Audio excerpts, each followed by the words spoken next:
Welcome to another episode of Help Nobody Told Me. We are here today. My name is Shannon Johnson. I'm a realtor with Berkshire Hathaway Home Services. And my co-host today is Jordan Kagan, the man of silver. And I'm really excited to have a friend of mine. I think we've known each other about 5 years. And Philip Flores owns a unique business called Cremation by Water. And when people hear the name, it opens up eyes and it's curious, because I think when people hear the word cremation, it's a strong word and brings strong feelings. But I don't want people to be scared. I want people to learn about you and your business and the benefits of it. So welcome, Philip. Thanks for having me, you two. I really appreciate it. So I know when Jasmine and I met you, we were like, okay, how do we talk about water cremation and make it interesting? But we met Philip and we were like, Philip can do that. He can make it interesting and not feel dark and heavy. There are pieces of that experience that are dark, but you can make it a conversation that people aren't going to go, ew, and turn the episode off, right? It's part of life, right? So exactly. People, it's all about communication and education, and as long as people can make it relatable to something they know, appreciate the value and the uniqueness behind it, it's a game changer for everybody, right? And then they want to know more, and they're willing to listen. So what was your path to get here? I don't think you grew up going, hey, I want to work in funeral services or something, right? That's probably was not in your head as a kid growing up. I absolutely did. All right, so my path. You know what? When you're a seasoned individual, you've done a lot of things. So let me elaborate. My path and my track was med school, and I remember when I was dissecting humans back during gross anatomy. I would go to the cadaver labs on the weekend. That's the first time I had read the white paper for alkaline hydrolysis. I won't bore you with the details as far as the number of donor tissue specimens, families who entrusted these education firms to handle their loved ones, before I asked the question, what happens to these bodies once we're done with them, right? And so once I learned and understood how it was currently being treated, I remember getting a white paper from the person who was just watching the class to make sure people were respectfully working with those donor tissue specimens. She left for me a white paper that talked about what alkaline hydrolysis was, and this new way of taking anything that's organic and converting it into something that was usable versus using flame, right? So making it an eco-friendly process. Fast forward, my wife read an article. We were on vacation, and here I am changing the remote control. She's like, you got to read this article. I'm like, you tell me about the article. I just keep flipping through the channels. And she asked me if I knew what alkaline hydrolysis was. I explained that story I just shared with you in a little bit more detailed, and literally I went home from that trip, went into my basement, and within 2 weeks I put together a business plan. Her being my partner in life, I shared it with her, and I said, hey, there's a gap here. We can do this. And I said, we don't like the options that are available. This is perfect for us. It's perfect for our pets. And we can be fantastic role models to our kids, showcasing that you can do anything you want as long as you put your mind to it, right? There's obviously a lot more to it, but that was the genesis for this. How long ago was that conversation in the basement after that vacation? So that was late 2019, 2020. So you mentioned that you didn't like the options. What is it that frustrated you about the traditional funeral industry? So I'm going to take it from the perspective of pets and then make the direct correlation to humans. Because the systems themselves, the way they work, they're the same, they're similar, other than they legally have to be different systems. But I remember losing the very first family pet. I remember seeing what we got back. I didn't have a baseline, you just kind of knew it. And it happened to be a really small pet. 16 years later, because we did one pet at a time, we lost a second pet. That second pet was a lot larger, about 42 pounds, and we received 5 times less than we did from the small 8-pound pet, and it was the same place we went to. And once you have a baseline, these things start to settle in you, hits your stomach, you just don't feel great about it, right? That was my first experience with dealing with options of death. I was in college at that time frame, so call it 30-some years ago, closer to 40 years ago. Fast forward, going into the funeral industry, or going to funerals, going to wake services, for all types of denominations, the concept of seeing a body. I mean, we don't all pass away in the best of conditions, right? Mm-hmm. And the idea of being on display was a little horrific, because not everybody looks as great as you remember them, right? I mean, don't get me wrong. There's some places, and it's a craft, and it's a skill set. They do a really good job. But sometimes they don't, and you remember the times where they don't look so great. And then you think about what happens next. You go to YouTube. I don't know why, but there is this population that loves to go ahead and see incineration takes place. And the thought of seeing a body go in and everybody in the background is just terrified. Wait, there are people that just sit and watch videos? Correct. So in different cultures, they will actually watch their loved ones go into the incinerator. And it's exactly what I just painted for you, right? It's horrific. And I wonder to myself, why are they watching this? But that's what gets uploaded into YouTube, and I would have been naive until I saw this, and I thought to myself, I definitely don't want that, right? I know what I don't want in life, right? Going into the earth, it's just, for me, it just didn't make sense, right? I didn't want to be buried. So, I mean, I'm claustrophobic in tight places, right? But that was why, that's what first curbed my attention into knowing what I didn't want to do. And alkaline hydrolysis, when it came into play, I'm like, wow, that sounds like something that is just better for the ecosystem, but I can handle a nice warm bath, right? I like taking baths. Anyway, that was that. So what does that water, alkaline hydrolysis. So what is it? Yeah. So, and is it really natural? No chemicals? Good question. So let's start off with water. We were looking at a bottle of water here, right? So if I were to read the label, if I had my glasses on, it would probably say that the pH level of this water is about 7.5%. Okay, at least I know that's what Avian bottles are. So it's water and salt. When you mix it together, it creates alkalinity. So what is that? Let's take things a step backwards, right? So we are primarily made up of water, right? Right. About 74%. I'm more like 76%. And 78%. And so when we pass away, why is it that we're living? Why is it that our tissue continues to grow and expand, our ears grow and hair grows? That's because as we're breathing, we're taking in air, it's oxygenating our blood as it circulates through our body. When we pass away, that no longer happens. So our body is no longer being oxygenated. We start to break down. We start to decompose, right? And so it doesn't take very long. I mean, technically the term dying from the inside out isn't a romantic phrase. It's the body literally from the inside is starting to break down, so we're liquefying. Alkaline hydrolysis is taking water and salt and accelerating that natural process. The term hydrolysis means breaking down with water. Alkalinity is just, you can have some people associate it with a battery. They're like, is that acid? I'm like, no. Well, you drink ruby red grapefruit juice. That's acidic in nature. That's good. So you've got bad acid, you've got good acid. Okay. You've got bad acid, mafia movies where they make Guido disappear because he's a rat, and then you've got ruby red grapefruit juice that you drink. It's on the lighter end. Have you ever heard of someone going in for a facial peel or a chemical peel? Water and salt mixed together, alkalinity, and helps with exfoliation. Our process just uses warm water, and we do this for several hours.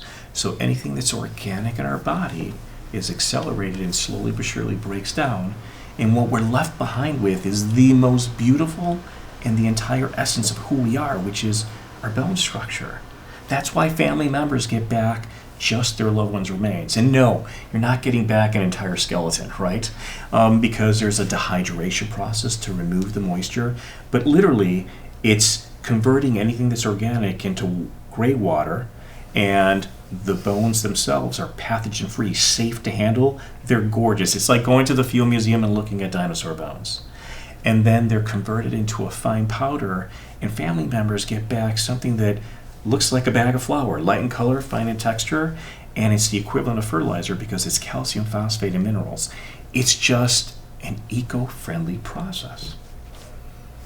Very interesting. I gave you a lot there, didn't I? That, You know, but when you start talking about water and salt, one of my thoughts is, you know, being in a family with dentists, you know, you have rinse with salt water. It's a good thing. You talked about acid, and people maybe don't like the term acid. I'm like, if I don't have acid in my stomach, nothing to digest my food. I can't live without acid in my stomach. So as you say, there's good and bad for everything. And it's in answers, people always assume it's black and white, but the black and whiteness comes from the naiveness of not understanding other aspects of what takes place in our daily routine, right? Which is exactly why I wanted an education, why we invited you today. So thank you for joining. Thanks for having me, guys. absolutely. So why do you think Americans are so uncomfortable talking about that? Oh, wow. So that's the million-dollar question. Let's start off with some basic stats first, because I think it'll help us establish a baseline. Yeah. So, on average, you have about 8,400 people that pass away a day in the United States. Okay, that equates to a little bit over 3 million a year. Okay. The direct result of people not talking about this leads to less than a third of the population putting together some sort of plan. Whether the plan is I'm going to whisper and tell you, my next of kin or my partner, what I want to take place, or I'm going to look over to you, my trust attorney, and we're going to document this. Those are people that have a plan. That means that greater than 2/3 of our population is scrambling within the first 24 to 72 hours to figure out what to do, right? Family feuds are created. I mean, it gets crazy and nutty because someone didn't verbalize it and have the conversation because they thought it was taboo-ish to think about someone's death, right? And it's not just a financial cost, it's emotional, it's familial, like, ties that are broken over things like this because nobody knew what to do. They didn't know what your wishes were. And I've experienced this in this past month with my line of work. Someone came in on a Friday morning to sell silver to be able to pay for the funeral that afternoon. I've heard of other families where everybody walks into the funeral home, puts their credit card on the table, and maxes out their credit card. This is not at all what someone should be doing when the body's still warm, basically. And the stress. And I think you sort of said it. Are we dealing with a funeral? Are we dealing with a cremation? You know, family members disagreeing over how it's handled. And I think it's one of the great purposes behind this podcast. We might not be having always beautiful, loving conversations about nature outside, but we're trying to have conversations that need to be had and make people aware of things, as we like to say, help nobody told me. I think most people don't realize, the vast majority of people don't realize that if I do want a cremation, that I have water as an option. Most people go through life blissfully, right? It always takes something adverse to happen before we all learn a lesson, right? And it could be someone's death. It could be someone's financial position where they couldn't do things. But the beautiful thing about as we approach that point in our life, people have multiple options at their fingertips, right? To go and help remove some of that strain, the burden, and I don't think that anybody really wants other people they don't want to sacrifice that time that they should have for grieving when they should be memorializing, celebrating that fantastic life that came from the person, right? So, if there's someone out there that's listening and they're thinking, okay, I know I need to have that conversation with my family, but how do I start it? So, one of the things I like to go ahead and do, and I find it interesting how people find their way over to tours. We decided to go ahead and put together tours 2 to 3 times a month. Now, you're probably wondering, well, what are you talking about, Phil? A tour of a crematory? It's so much more than that. What we do is I approach everything from the aspect of I don't know information and I need to obtain information. So how do I make this educational for people? How do I make it fun? People walk out of my facility wondering, why am I laughing, right? And giggling, but they're like, you helped make this a relatable topic that people shouldn't be afraid of. And I also talk about how people should go about having the conversation. So most people start the conversation after visiting a facility or talking to a professional, and it always turns into anybody that ever is at our facility on a Friday. I can guarantee you that we are the topic of conversation on Friday evening and or Saturday when they're with other people and or friends, because they're like, you are not going to believe where I was at and what I expected, and this is what I learned, right? And that's a great way, because we all need a way to break into a topic. That's one way of doing it, right? Right. The barbecue on Saturday afternoon. Yeah, there you go.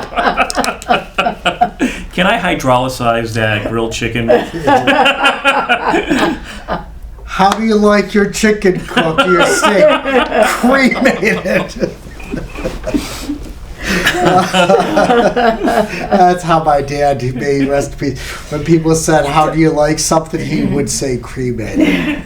And almost never did it come as burnt as he liked it. So when people come and visit your facility, Yes.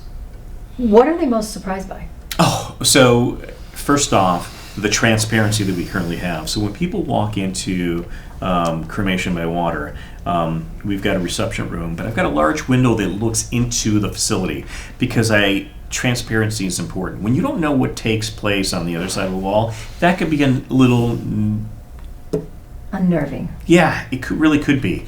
Secondly, I had a big monitor, and someone asked me once, they're like, how do I know this isn't closed circuit and you're just playing a recording? And I'm like, that's a good point. So we knocked a hole into the wall and we threw in this large window so that people can look in. Now, people aren't actually seeing things take place, but they're seeing people working, right? So there's a level of dignity, of course, that takes place. Secondly, they're surprised by the sterility and the cleanliness of the hydrolysis care center. Because when they look in, some people, whether they don't know what to expect, they just kind of picture dirt, dust, soot. Yes, because you know what I'm thinking about? I'm thinking about the Netflix series, The Ozarks. Oh, when right, they exactly. always burn the bodies to get rid of them at the cremation facility. That's right. As you see the pile If you know, of the you ash. know. You're right. Exactly. So people anticipate a dark, dingy room. Right. And they walk in, they're like, what's with the blue lights? Why is it so bright in here? Why can you eat off the ground? That's crazy. And it just happens to be the way we establish it. I mean, the lighting is there for one purpose. It's to create a tranquil environment for individuals, right? Secondly, the cleanliness, it just kind of makes sense. We're a sterile environment, no differently than if you were in a hospital, right? You clean as you go. And that's the impression that we put ourselves in that family's perspective if they're looking from the outside in. Right. And how would you want your loved one to be cared for? Yes. Absolutely. Do you think the funeral industry is evolving fast enough? Great question, and the short answer is no, but it's not from lack of trying. I truly believe you've got your fair share of individuals that are taking charge and making a huge impact in the space. But is it across the board to be, the 80 percentile if we were to say looking at the significant changes taking place? And I'm going to say no. But the desire is there from the associations that help guide the regulatory aspect of what takes place. And I believe the spirit of most people is there. It drives me a little insane when I hear from someone saying that we happened to lose a loved one, right? And all I heard about was a traditional casket burial, or pine box burial, and cremation. That was it. There was not a third, fourth, or fifth option. I think that's what most people assume. Right. And they probably go to the local funeral home that grandma and their aunts and their uncles and their great grandma and everybody else went to, and they get the same options that everyone got for how many years. And now you're nailing it, because that's the problem that's out there today. Here's what I love to go ahead and do. I love getting together with other professionals and having a conversation. And I tell them, I go, you've had this legacy business coming to you year after year, right? But let's just say you two, best of friends, happen to only connect once a month. You both happen to lose a loved one. And for this fictitious scenario, it was on the same day at the exact same time, and you guys got together a week later. In your experience, when you walked in, all you heard was, well, since you were here last, what we did for Aunt Jane was a burial or a flame cremation. Would you like to do the same thing for, Uncle Bob, right? Whereas in your scenario may have been, when you walked in, Jordan, since we've seen you last with Aunt Marie, these are some of the things that have changed, and you have other options that are available. I tell these owners that if you continue to go ahead and be very closed-minded and you don't evolve with time, right? Because really, these other greener options are an evolution of what we used to do. It's not challenging tradition. It's just an evolution of it. You will continue to garner and secure that family business going forward. Whereas in your scenario, they probably lost you because you're going to tell other people about what you heard from your conversation with Jordan, and you might end up going over to that establishment for that end-of-life preparation. So that's the importance. And ignorance in not having or knowing that it's available because you're not keeping up with your continuing education, or you're on your phone texting while you're sitting in during CE credit, you have a responsibility to know what's taking place in your space, right? And unfortunately, sometimes people aren't as tuned in. So how green is this? It's as green as this wall is in the background. But the listeners don't see a green wall. So you're saying We're standing in front of a green wall, just in case you don't know that. How green is the water cremation? Is that what you're asking? The process, Yeah. and the remains. So let's talk about that for a quick moment. So I should have brought some props. Let's talk about the 5 dispositions. Most people don't typically know that you've got an option with burial, right? It could be either public or private. What's the difference?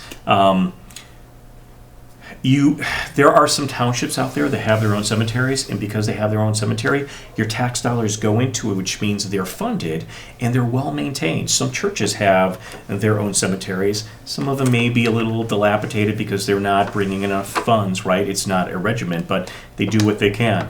So there's different options that people have at their fingertips, and if you live in a township, it might be an affordable source for you. The second option that people have available for them is a flame cremation. So flame cremation, I am just under 200 pounds, right? My body would produce 374 pounds of CO2 that goes in the air from a flame cremation, right? That's carbon dioxide that's up there, right? That's a lot to try and picture in box, right? You lose about 22% of a body that goes in the air as emissions, right? Because fire creates exhaust. Mm-hmm. Inside of incinerators, they're made of stone. They've got to be just to create sterility. Think of COVID. It's got to kill the COVID, but we still have emissions that goes in the air, right? There's a trade-off, right? They open, they sweep out, they place the next body inside, and then they close the door. It's warm. They want to try and contain the heat. It's just tough to do a thorough job. The next options families have at their fingertips are green burial. That's the OG of what really first got started, centuries ago, right? Because cavemen, someone died, what do? Use a stick, dug a hole, scraped a hole, put the body in, covered it up, put rocks. What's different about this greener option, right, is doing a green burial like Jewish families do, is you have an opportunity to go ahead and and have Mother Nature break down. It's organic, and a body. The challenge is, how long does it take for a body to break down? That depends on where you live in the country. We won't go into those details, but that's a green alternative that families have. The next option is natural organic reduction, right? So some people may know of it as human composting, but it's approved like in 13 states. I think one just got approved, only actively being done in 5 states. But families have a choice if they want to do this, where they can be converted into the equivalent of mulch, right? It's odorless, has no other purpose other than the body is slowly breaking down within, call it 90 days, right? And families can either take it or it gets scattered in a pasture. And then the 5th options that families have at their disposal is a water cremation, right? Or alkaline hydrolysis. Water cremation is the adopted layman's terms by the Cremation Association of America. And it's converting sterile gray water, and families get back just their loved one's remains, or about 22% more than you would with flame. So, burying a loved one is expensive. It can be. How comparatively, I know, is it more expensive to do water cremation than traditional Oh, like, yes. That's I'm level not set asking pricing. you for real numbers, Yeah. but like, what are we talking about Yeah, that's cost-wise? and that's great. So when you think about a burial itself, just the burial itself, if we were, and I think your question was probably more loaded. It's a person maybe has a wake service, maybe they don't, but a burial itself. Someone can, I usually ask it in my tours, I ask people to tell me, and they're giving me their perspective, but let's just say you're having a burial. If you're doing a township cemetery, doing a casket burial, it's probably going to sit there and cost you $1,100, no more than $1,500 for the grave itself, right? The grave itself can hold 1 casket, 2 cremated remains on top, or just 3 cremated remains. Every cemetery has their own rules there. Opening and closing the grave, right? Removing Mother Earth, right? For the body to go in, or the casket to go in. That's probably going to cost you anywhere between $1,400 to $1,700 at a township cemetery, right? A private cemetery is going to be a little bit more expensive. So that's a perspective. So now we're talking about a person spending about $3,000 to $3,500, right? Just for the burial. Just for the burial component, right? That has nothing to do with permits and filing and etc., right? Now we're going to compare that Or to having a service or any of right, those extra because things. the moment you add anything else on, you're probably really looking more around 58, 6,000, Or buying a casket. 6,800, right? I mean, We haven't talked about any of that. Right. Yeah, So the that's cost. what I was going to say. That was just the plot and opening and closing. That didn't include staff necessarily, like a funeral director. Correct. That didn't include the casket. It didn't include anything else. Yeah, it didn't include the service and the value that comes from that person that's helping you navigate this aspect, right? Absolutely. So now we're talking about, if you incorporate that with the cemetery component, you can be easily, You're going to be over $10,000. You're going to Right. be 6 figures. So, depending on how nice of a headstone you want, it could be pricey, right? I've Yeah. seen someone who says $52,000 on a headstone, right? So it really depends. Now let's compare this to a cremation. So cremation isn't the end-all, be-all for people. People can sit there and have a service, right? The cremation itself is just the disposition, right? Are you going to be placed in the ground? Are you going to be going in with flame, with water? Are you going to be doing natural organic reduction? That's what the disposition is. So when you stop and you think about what a water cremation will be for a person, if they're going directly to the crematory, that cost for a family could be as little as, call it $3,000, could be as high as $6,500 if they choose to have a service, right? Where they have a wake service and a farewell. It really depends on where they're going. I offer cremation by water to funeral homes because I think it's important for them to have this option at their fingertips to offer to their communities, right? People need options. And it's affordable. If you were to say, Phil, how comparable is this to a flame cremation? I'm going to tell you it's probably going to be about $200 to $300 more, right? Just really depends on the institution, right, that's offering that service. But sometimes families don't realize that they can go directly to the source, and then that changes the economics too. Right. So That makes sense. So you do partner with funeral homes where people can get the service through that? we are a virtual funeral home, just not your traditional where you go in and have a full wake service. But we also offer the solution to funeral homes because it's an important piece for them, right? I'm just providing the service for the funeral home. They're managing it from beginning to end because families go to places they know and trust and work with. Absolutely. Absolutely. All right, lightning round. All right, Yeah. give it to me. We're going to go quick. Biggest myth about funeral planning? It does not take a lot of time. You don't have to prepay, and it starts by just asking a question and having a conversation, not using Yelp. One thing every adult should organize and get in order this year.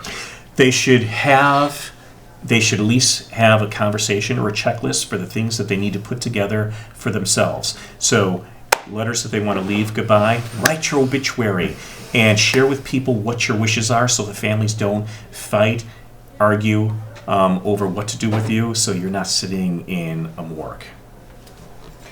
Most common family mistake after a death? Most common family mistake, not knowing where to go ahead and perhaps inter their loved one, whether it's scattering, placing them in a niche in a cemetery. Those are the things that you want to spell out for people. And I also tell people, make sure you have at least two options if you're doing a scattering, because one of them may not be legal. Burial, In the dark flame, of night. cremation, or water cremation. What surprises people most about the cost? Actually, people are surprised that it is so much more affordable than they anticipated. They see this elaborate system and process, and they assume it's going to cost them a lot more than a traditional funeral, and it's not. Okay. All right, I'm going to do a two-part. What's the hardest part of your job, and what's the most rewarding part? I'm going to start with the most rewarding. It's the conversations I have with people. At the end of the day, people are going through a tough time, and if I can help remove some of that burden, and I mentioned it earlier, if I could sit there and find a way compassionately to make them feel comfortable and or maybe even chuckle and smile and stop crying, I achieved what I needed to. People need a person to talk to. I find value in those conversations. The toughest part of my job is seeing someone that hasn't lived a life like we have, right? Someone that's a lot younger and hasn't lived their life. That's really difficult for me. It's a tearjerker. One conversation families should stop avoiding. The conversation that they should stop avoiding is making known their wishes. Wait, did I answer that correctly? Yes, I think I did. Yes. You want Yes. them to have a will. Yeah, they need to, talk about death, have a will, and have the conversation. and God knows we don't want to have these conversations with our families, our parents, but you need to. Right. So I think this was a really great session because it really wasn't about death. No. It's about demystifying the fear and relieving some of that anxiety about part of our life. Yes. That just, it happens. And, making those decisions before you're in crisis, which is what we talk about in every session. Help, nobody told me, you don't want to be there. Yeah. You want to have those decisions made before you get to that point. I think, everyone is born and everyone dies. So it's an inevitable thing. So I think it's an important conversation. If listeners remember one thing from today's conversation, what do you hope it is? I want people to walk away from this conversation knowing that there are multiple options at their fingertips, and they are a phone call away from asking the question. I get that people are afraid of being sold and feel that pressure on a daily basis. God knows we get it with our telephone calls as we get these solicitors always calling us. But believe it or not, people on this side of the house just want to provide value-add information. Sure, you've got some unique bad players that are out there, but it's in every industry. Every industry, right. The grave majority. That's why we have rules in continuing education, right? There you go. What percent of people have made their wishes known for what they want when they pass? Less than a third. That's what I thought you said. So, what do you want? You know what? It's interesting. So this is just my own personal perspective, but I tell my family if I were to pass away tomorrow or 30 years from now, please, please, please don't have a wake service for me.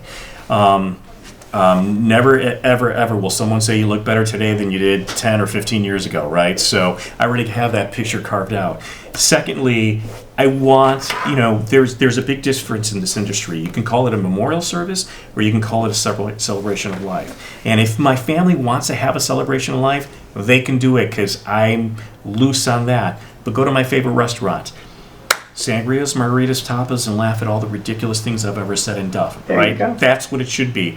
But I do want my remains to be scattered in the ocean because I want a water cremation. It's the equivalent of fertilizer. It's good for the ecosystem. It's not bad. And I'm really indifferent, but I told them I want to be scattered 2 miles off the west coast of Hawaii. Do I care? No. But it should be a celebration where they go together, right? Just by it. I get it. I've told my husband 1,000 times, I'm like, please don't spend $1 million on a casket for me. I don't understand that. It's going to go in a hole in the ground. Everybody's going to see it for an hour and never again. Put me in a pine box. I don't care. I hadn't thought about the ideas of cremation. I don't know. But I'm like, please don't do that. Yep. And the music. I have a list of the music I want played. There you go. Like we all have these things. I'm like, Beautiful. there's certain songs that have to be played. I think that's a great way of ending of let's laugh about these situations. Let's try to bring some laughter and humor into a very uncomfortable conversation. Philip Flores, thank you so much for joining us today. Thank you for being a friend of 5 years. And I know you're really resourceful too. You're president of one of the chapters of Illinois Continuity Care. I've been part of that group. We are both resourceful. And dealing with getting older doesn't have to be difficult, but it's something that we need to discuss. And like always, we will link all of Philip's information and the Cremation by Water group in the show notes. And if you liked today's episode, follow, all that good stuff, subscribe, and we hope you join us again on another episode of Help Nobody Told Me. And we have our new website, also helpnobodytoldme.com, so visit our website for great resources.